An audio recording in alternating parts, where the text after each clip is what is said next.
Hello and welcome class. So last class में हमने reflection of light के बारे में पढ़ा था एंड आज हम लाइट चैप्टर को ही कंटिन्यू करेंगे एंड आज का हमारा टॉपिक है मिरर। सो स्टार्ट करते हैं। ओके, सो आज का हमारा टॉपिक है मिरर। अब मिरर क्या होता है, सबसे पहले हमें ये पता होना चाहिए। हम डेली लाइफ में मिरर्स को देखते हैं बट उसकी डेफिनेशन क्या है, आज हम उसको सीखते हैं। तो मिरर क्या होता है? एक हाईली पॉलिश्ड सरफेस होता है। इतना पॉलिश्ड, इतना हाईली पॉलिश्ड सरफेस कि वो क्वाइट स्मूथ होता है। इतना स्मूथ होता है कि अगर लाइट आ रहा है, पैरेलल लाइट्स की बहुत सारी बीम आ रही है, तो वो ऑलमोस्ट एक ही डायरेक्शन में उसको रिफ्लेक्ट कर देता है। तो मिरर की डेफिनेशन क्या है? ये एक हाईली पॉलिश्ड सरफेस है जो बहुत अच्छा ही रिफ्लेक्टिंग में हेल्प करता है सरफेस से। ये मिरर की डेफिनेशन हुई। ओके, मिरर जब भी हमें बनाना होगा तो हम ऐसे बनाएंगे। ये डैशेस लाइन शो कर रही है कि ये सरफेस से रिफ्लेक्शन नहीं हो रही है, इस सरफेस से रिफ्लेक्शन हो रही है। ओके, सो अब हम आगे चलते हैं। ये मिरर की बेसिक डेफिनेशन है। ओके, यहाँ पर मैंने डायग्रामेटिकली भी शो कर रखा है कि अगर सरफेस पॉलिश्ड नहीं होगी, ओके, अगर रफ सरफेस होगी तो क्या होगा? ये इंसिडेंट रेज तो आ रही है सेम डायरेक्शन में, बट बिकॉज सरफेस का जो नॉर्मल है वो बार बार चेंज हो जा रहा है, क्योंकि सरफेस पॉलिश्ड नहीं है, स्मूथ नहीं है, तो लाइट डिफरेंट डिफरेंट डायरेक्शन में रिफ्लेक्टेड हो रही है। और डिफरेंट डायरेक्शन में रिफ्लेक्ट होने का मतलब ये कि हमें जो इमेज मिलेगी, हमें जो चीज दिख रही होगी, वो ब्लर दिख रही होगी। ओके, क्योंकि ये स्मूथली पॉलिश्ड नहीं है, तो ये सरफेस मिरर नहीं बन सकती है। मिरर खाली स्मूथ सरफेस ही बन सकती है जहां से लाइट आए एंड सेम डायरेक्शन में ही रिफ्लेक्ट बैक हो जाए। ओके, ये एक मिरर है बट ये नॉट अ मिरर, क्योंकि हमें इमेज क्लियर नहीं मिलेगी, हमें ब्लर इमेज मिलेगी अगर ऐसा कोई रफ सरफेस हुआ। ठीक है, अब हम कुछ डेफिनेशन पे आ जाते हैं, बिकॉज आगे हमें reflection of light in different different mirrors के बारे में पता होना चाहिए। तो हम उससे पहले कुछ डेफिनेशन के बारे में जानेंगे कि लाइट चैप्टर में हम ऑब्जेक्ट किसको कहेंगे। ऑब्जेक्ट क्या होता है? तो ऑब्जेक्ट कोई भी सब्सटेंस, कोई भी चीज जो लाइट को दे सकता है। Anything which give out light rays, ठीक है, खुद से या रिफ्लेक्ट करके, उसको हम ऑब्जेक्ट कहेंगे। कोई भी substance, anything which can give out light, ठीक है, भले ही वो लुमिनस हो, नॉन लुमिनस हो, बस वो हमें लाइट दे सके, उस चीज को हम ऑब्जेक्ट कहेंगे। अब ऑब्जेक्ट भी दो टाइप के होते हैं। एक होता है रियल ऑब्जेक्ट। रियल ऑब्जेक्ट क्या होता है? All physical object and light source are real, ठीक है। जैसे कि मैं हूं, ओके, बल्ब से लाइट मेरी और आ रही है एंड मैं क्या कर रही हूँ? लाइट को रिफ्लेक्ट बैक कर रही हूँ, तो मैं एक ऑब्जेक्ट कहलाऊंगी।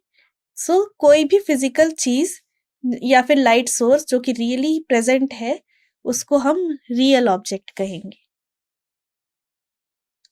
ओके, ये हमने एक एग्जाम्पल के तौर पे एक डायग्राम रिप्रेजेंट कर रखा है कि ये कोई भी एक पॉइंट पार्टिकल है जो अपने सारे डायरेक्शन में लाइट रेस को एमिट कर रही है, तो ये एक ऑब्जेक्ट हुआ। ओके, अब हम आगे चलते हैं। दूसरा है virtual object. When coinciding incident ray incident on eye or an optical device, there is no single point from which light ray appears to be coming.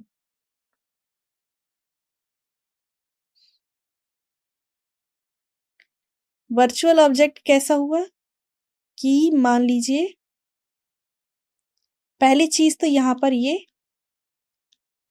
Real and virtual का मतलब क्या होता है? रियल का मतलब ये लाइंस इंटरसेक्ट्स। और virtual का ये मतलब होता है कि lines looks like they intersect, but असली में इंटरसेक्ट नहीं हो रही होती है, बस हमें दिख रहा होता है कि लाइंस जो है वो इंटरसेक्ट कर रही है। याद रखो, जहां भी हमें इंटरसेक्शन मिलता है वहीं पर हमें कोई ना कोई ऑब्जेक्ट या इमेजेस दिखाई देती है। अगर हमें असली में लाइट रेज आ रही हैं जिसको हम लाइंस कह रहे हैं, वो असली में इंटरसेक्ट कर रही है तो उसको हम रियल बोलेंगे।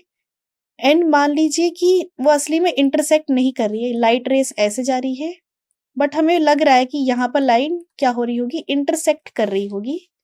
अगर हम अपने दिमाग से ही कोई चीज को एक्सटेंड करें एंड हमें लग रहा है कि इंटरसेक्ट कर रही होगी, तो ऐसे केस को हम वर्चुअल कहेंगे।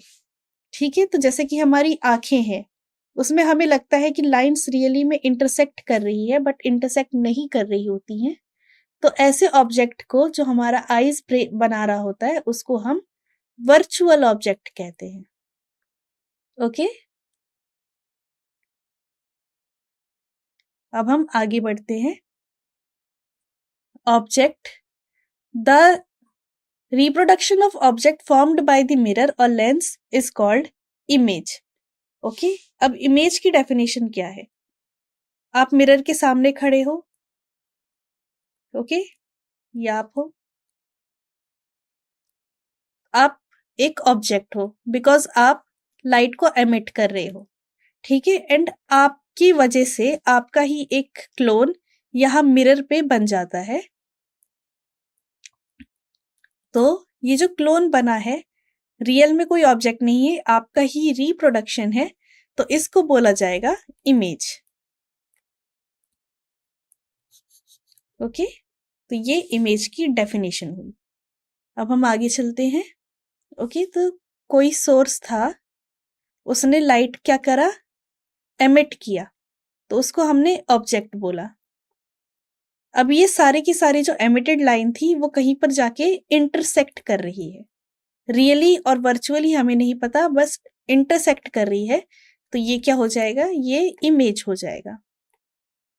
तो ऑब्जेक्ट और इमेज में क्लियर हुआ होगा। ऑब्जेक्ट क्या कर रहा है, लाइट को एमिट कर रहा है, और इमेज कैसे फॉर्म हो रही है, जो एमिटेड लाइट है वो किसी पॉइंट पे जाके इंटरसेक्ट कर रही है, एंड वो इंटरसेक्शन पॉइंट ही हमारा इमेज कहला रहा है। तो इस डायग्राम से आपको ऑब्जेक्ट और इमेज के बीच में डिफरेंस क्लियर हो गया होगा।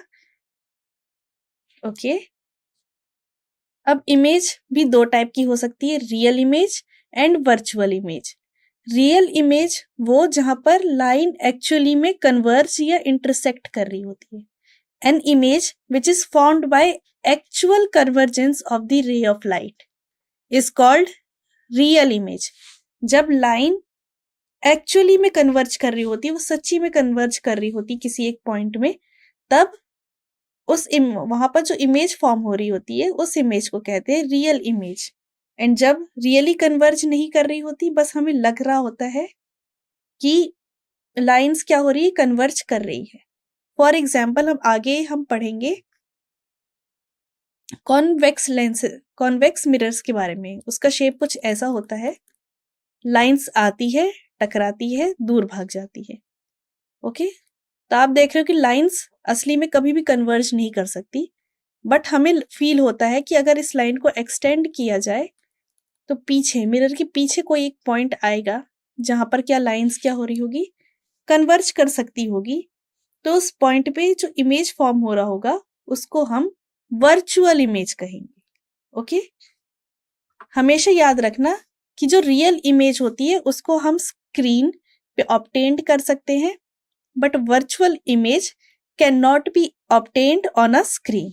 इस चीज का हमें ध्यान रखना है कि रियल ऑब्जेक्ट, रियल इमेजेस को हम किसी स्क्रीन पे देख सकते हैं, बट वर्चुअल इमेजेस को हम स्क्रीन पे नहीं देख सकते। ओके, अब हम आगे चलते हैं। अब हम पढ़ते हैं मिरर्स के बारे में। तो टाइप्स ऑफ मिरर, मिरर दो टाइप के होते हैं। पहला है प्लेन मिरर, दूसरा है स्पेरिकल मिरर। स्पेरिकल मिरर के भी दो टाइप्स बन जाते हैं, एक होता है कॉन्वेक्स मिरर और एक होता है concave mirror. Okay, plane mirror से आपको समझ में आ गया होगा कि प्लेन कोई स्ट्रेट लाइन होगी, उस पे से जो प्लेन कोई आप रेक्टेंगुलर शीट समझ लो, उस पे जो मिरर फॉर्म हो रहा होगा उसको प्लेन मिरर कहते हैं। स्पेरिकल मिरर आपको समझ ही आ गया होगा, स्पेरिकल से मतलब स्पेयर। हमने कोई स्पेयर लिया, उसकी एक बार ये वाली साइड पॉलिश कर दी, ये वाली साइड को डार्कन कर दिया और ये वाली साइड पॉलिश कर दी, तो एक मिरर तो ये फॉर्म हो गया। दूसरी बार हमने क्या किया, ये वाली साइड को हमने कवर कर दिया और ये वाली साइड हमने पॉलिश कर दी, तो यहां से दूसरा मिरर फॉर्म हो गया। तो ये जो पहले टाइप का जो मिरर फॉर्म हुआ है इसको बोलेंगे कॉन्वेक्स मिरर, एंड ये जो दूसरा मिरर फॉर्म हुआ है इसको हम कहेंगे कॉनकेव मिरर। ठीक है, तो मिरर्स दो टाइप के होते हैं, plane mirror and spherical mirror. And spherical mirror को भी मैंने अभी यहाँ पर डायग्रामेटिकली आपको एक्सप्लेन कर दिया कि स्पेरिकल मिरर से भी दो टाइप के मिरर बना सकते हैं, एक होता है कॉन्वेक्स मिरर और एक होता है कॉनकेव मिरर। जब तक आपको इनफ प्रैक्टिस नहीं होगी आप जनरली टेंड करोगे भूलने के लिए कि क्या चीज होता है कॉन्वेक्स और क्या चीज होता है कॉनकेव। तो हमेशा याद रखना, जो केव जैसा शेप बनाएगा वो कॉनकेव मिरर होगा एंड उसका अपोजिट कॉन्वेक्स मिरर होगा। ये एक सिंपल ट्रिक है याद करने की कि कॉन्वेक्स मिरर किसको कहते हैं। केव जैसी शेप बनाना कॉनकेव, उसका अपोजिट कॉन्वेक्स। ओके, तो अब हम आगे चलते हैं, स्पेरिकल मिरर को समझते हैं हम। ठीक है, अ mirror whose reflecting surface is a part of hollow glass is known as spherical mirror।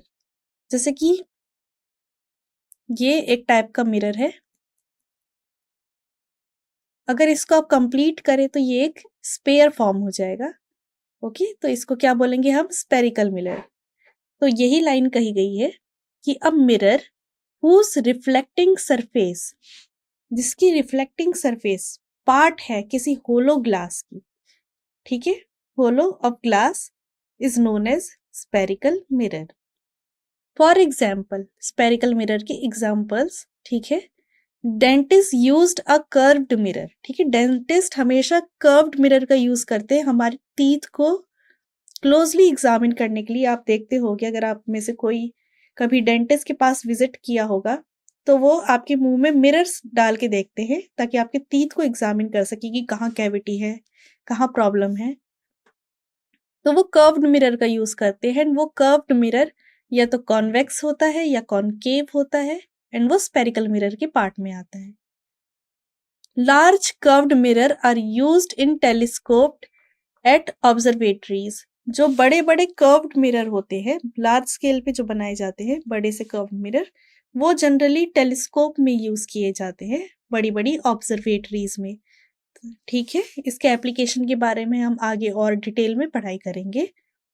जैसे कि पिछले स्लाइड में ही मैंने बताया कि स्पेरिकल मिरर्स कितने टाइप के होते हैं, दो टाइप के होते हैं, एक है कॉन्वेक्स और एक है कॉनकेव मिरर। ओके, तो अब हम आगे चलते हैं। Some terms related to spherical mirror. Okay, तो ये हमारे पास इस इमेज को आप ध्यान से देखिए, इसमें सब कुछ एक्सप्लेन कर दिया गया है। हमने क्या किया, दो स्पेरिकल मिरर लिए, उसका ये पार्ट कोटेड कर दिया, ठीक है, सिल्वर कोटिंग से, और ये वाला पार्ट स्मूथ कर दिया। तो लाइट क्या होगी, यहां पर आएगी, टकराएगी, आगे पास नहीं होगी, रिफ्लेक्ट होगी। ओके, तो इस वाली सरफेस को हम बोलेंगे कॉनकेव सरफेस, और इस वाली सरफेस जिसमें अंदर की साइड हमने सिल्वर कोटिंग कर दी है, ग्रेश लाइन आपको सिल्वर कोटिंग दिख रही होगी, इस वाली सरफेस को सिल्वर कोट कर देना एंड इस वाली सरफेस को पॉलिश कर देना, इसको कहते हैं कॉन्वेक्स मिरर। इन दोनों मिरर के सेंटर से जो लाइन पास हो रही होगी, सेंटर से जो लाइन पास हो रही है उसको बोलते हैं प्रिंसिपल एक्सिस। ध्यान रखिएगा, प्रिंसिपल एक्सिस। ये जो स्पेयर का जो सेंटर होता है उसको सेंटर ऑफ कर्वेचर कहते हैं। ठीक है, स्पेयर का जो सेंटर है उसको सेंटर ऑफ कर्वेचर कहते हैं। और ये जो डिस्टेंस है सेंटर ऑफ कर्वेचर से ये आउटर सरफेस की, इसको रेडियस ऑफ कर्वेचर कहते हैं। ठीक है, क्या कहते हैं? Radius of curvature. मैं डायग्राम बड़ा करके दिखा देती हूँ आपको। ये हमारे पास एक स्पेयर है, सॉरी सही से बन नहीं पाया। ठीक है, स्पेयर का एक सेंटर होगा, तो सेंटर को हम सेंटर ऑफ कर्वेचर कह दे रहे हैं। इस सरफेस पे हम रिफ्लेक्शन या इस सरफेस पे हम मिरर बनाने की कोशिश कर रहे हैं, तो सेंटर से ये जो पूरी की पूरी डिस्टेंस है इसको रेडियस ऑफ कर्वेचर बोल देंगे। और ये जो सेंटर से जो लाइन पास हो रही है इसको प्रिंसिपल एक्सिस कहते हैं। Principal axis, okay. एंड कोई अगर आपको मिरर इस फॉर्म का मिलेगा जिसका रिफ्लेक्टिंग पार्ट ये वाला साइड है, केव फॉर्म हो रहा है, तो इसको हम क्या बोलेंगे? अभी मैंने बताया, बोलेंगे कॉनकेव मिरर।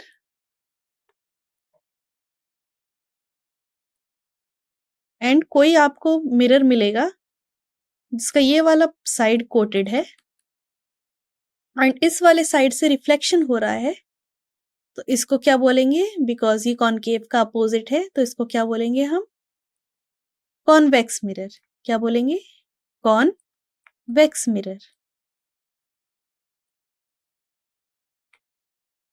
आई होप आपको ये क्लियर हुआ होगा कि कॉनकेव मिरर क्या होता है, कॉन्वेक्स मिरर क्या होता है। अभी हमने टर्मिनोलॉजी सीखी कि सेंटर ऑफ कर्वेचर क्या होता है, ओके, रेडियस ऑफ कर्वेचर क्या होता है एंड प्रिंसिपल एक्सिस क्या होता है। ओके, अब हम नेक्स्ट चीज जो सीखेंगे वो ये है कि ये वाला जो पॉइंट है मिरर का एंड इस वाले मिरर का ये वाला पॉइंट, ठीक है, इस वाले पॉइंट को कहते हैं हम पोल्स। ओके, क्या बोलते हैं? पोल। इस पॉइंट को एंड इस पॉइंट को पोल कहा जाता है। ओके, टर्मिनोलॉजीज आपको पता होनी चाहिए बिकॉज ये यूज में आएगा। तो ये डायग्राम सब कुछ अच्छे से एक्सप्लेन कर पा रहा है। हम आगे बढ़ते हैं। अब इन सब की जो हमने वर्ड्स पढ़े हैं उसकी करेक्ट डेफिनेशन पे आ जाते हैं। अभी मैंने बताया पोल क्या होता है। Pole, the central point of mirror. ठीक है, जो भी हमने मिरर बनाया था उसका जो सेंटर का पॉइंट था उसको हमने क्या बोला? उसको हमने बोला पोल्स। ये इस पोल की डेफिनेशन हुई। नेक्स्ट पॉइंट क्या जो हमने पढ़ा था वो है centre of curvature. The centre of spare of which the mirror is a part.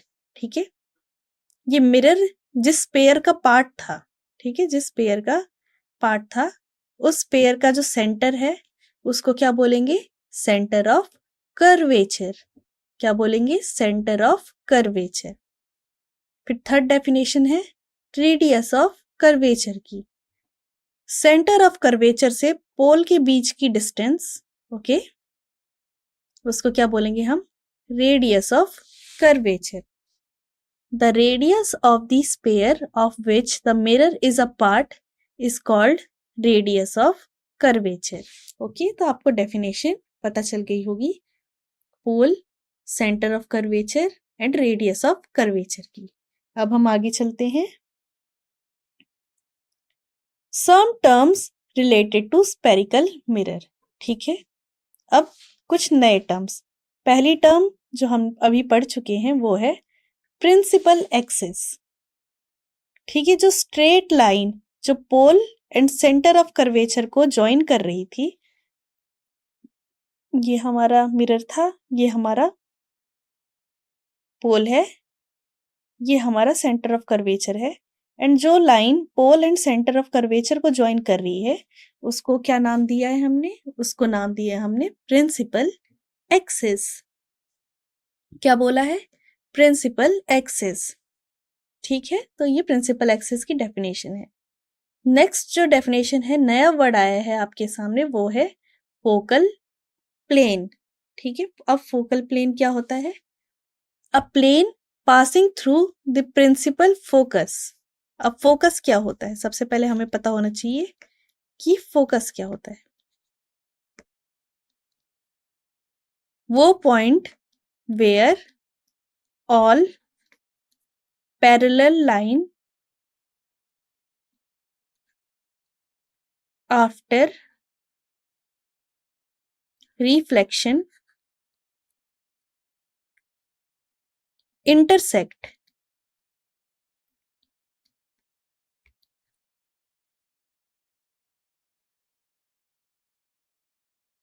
ठीक है, रियल और वर्चुअल।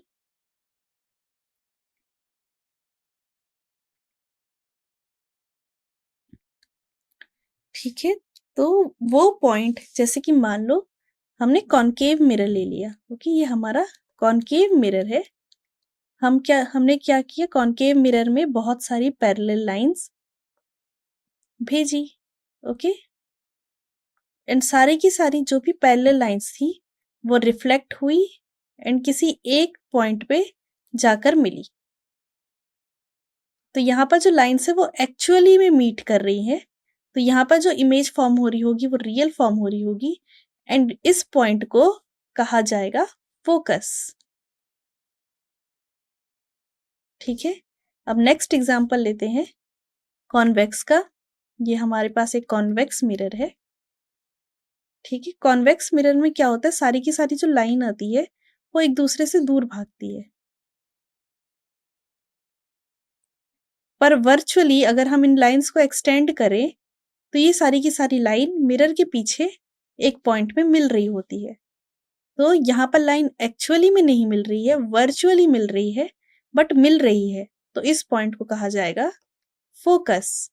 तो आपको फोकस क्लियर हो गया होगा, जब किसी मिरर पे सारी की सारी पैरेलल लाइंस आती हैं, रिफ्लेक्ट होती है, एक्चुअली, रियली या वर्चुअली मीट करती है, इंटरसेक्ट करती है, तो उस पॉइंट को कहा जाता है फोकस। ठीक है, तो all the plane passing through the principal focus at a right angle of principal axis of a spherical mirror is called focal plane. Okay, तो वो प्लेन पास जो हो रहा है प्रिंसिपल फोकस से, और मतलब कि प्रिंसिपल एक्सिस से राइट एंगल पे है, 90 डिग्रीज पे है, जहां पर क्या फोकस बन रहा है, तो इस प्लेन को कहा जाएगा फोकल प्लेन। फोकल प्लेन इतना पूछा नहीं जाता है, तो ये डेफिनेशन उतनी काम की नहीं है, बट फोकस जो मैंने एक्सप्लेन किया ये यहाँ पर सबसे इम्पोर्टेंट चीज है। ओके, तो अभी तक हमने प्रिंसिपल एक्सिस पढ़ लिया है, फोकल प्लेन के बारे में पढ़ लिया है। ठीक है, अब कुछ और टर्मिनोलॉजीज। नेक्स्ट है फोकल लेंथ। ओके, ये हमारा मिरर था। कौन सा मिरर है, याद आ गया होगा आपको, कॉनकेव मिरर है। कॉनकेव मिरर में ये हमारा पोल है, ये हमारा फोकस पॉइंट है जहां पर सारी लाइन इंटरसेक्ट कर रही थी। तो ये जो डिस्टेंस है पोल पोल एंड फोकस के बीच का जो डिस्टेंस है, इसको बोलते हैं क्या, इसको बोलते हैं हम फोकल फोकल लेंथ, जिसको स्मॉल f से लिखा जाता है। अब इसका एक फॉर्मूला है, और ये लाइन आपको अच्छे से पता होनी चाहिए कि the focal length is half of the radius of curvature. अगर रेडियस ऑफ कर्वेचर को r लिखा जाए तो क्या कह रहा है, ये जो फोकल लेंथ है वो आधा है रेडियस ऑफ कर्वेचर की। ये डेफिनेशन, ये फॉर्मूला बहुत ही ज्यादा इंपॉर्टेंट है। ओके, कि जो फोकल लेंथ है वो रेडियस ऑफ कर्वेचर का आधा है। ठीक है, तो रेडियस ऑफ कर्वेचर यहाँ पर हुआ, तो फोकल लेंथ हमेशा रेडियस ऑफ कर्वेचर का आधा होगा। ये हमें अच्छे से पता होना चाहिए, बहुत ज़्यादा ही इम्पॉर्टेंट लाइन है, और ये फॉर्मूला बहुत ज़्यादा इम्पॉर्टेंट है, जो बहुत बार अब आगे यूज़ होने वाला है। और ये आपके दिमाग में फॉर्मूले के थ्रू ही नहीं, इमेज में भी क्लियर होना चाहिए कि जो रेडियस ऑफ कर्वेचर है वो हमेशा फोकल लेंथ के ट्वाइस डिस्टेंस पे रहेगा। ओके, नेक्स्ट जो है that is aperture. The size of a mirror, mirror का ये जो साइज है कितना बड़ा है उसको एपरेचर बोलेंगे। एंड प्रिंसिपल फोकस हमने समझ ही लिया था कि ये जो फोकस है इसको प्रिंसिपल फोकस कहा जाएगा। ओके, तो अब नेक्स्ट क्लास में हम यहां से स्टार्ट करेंगे कि फोकस के बारे में पढ़ेंगे, स्पेरिकल मिरर्स के, कॉनकेव एंड कॉन्वेक्स के बारे में, और अदर टर्मिनोलॉजीज के बारे में पढ़ेंगे, एंड देन हम रे डायग्राम्स के बारे में पढ़ेंगे कि अलग-अलग पोजीशन पे जब ऑब्जेक्ट को रखा जाए, तो कैसी-कैसी टाइप की हमें इमेजेस मिलती है, सारी चीज़ों के बारे में हम नेक्स्ट क्लास में पढ़ेंगे। आज की क्लास में हमने मिरर के बारे में समझा था और उससे रिलेटेड टर्मिनोलॉजीज़ के बारे में पढ़ा था। आई होप आपको आज की क्लास क्लियर होगी एंड नेक्स्ट क्लास में हम मिरर को ही कंटिन्यू करेंगे। सो नेक्स्ट क्लास में मिलते हैं। Thank you.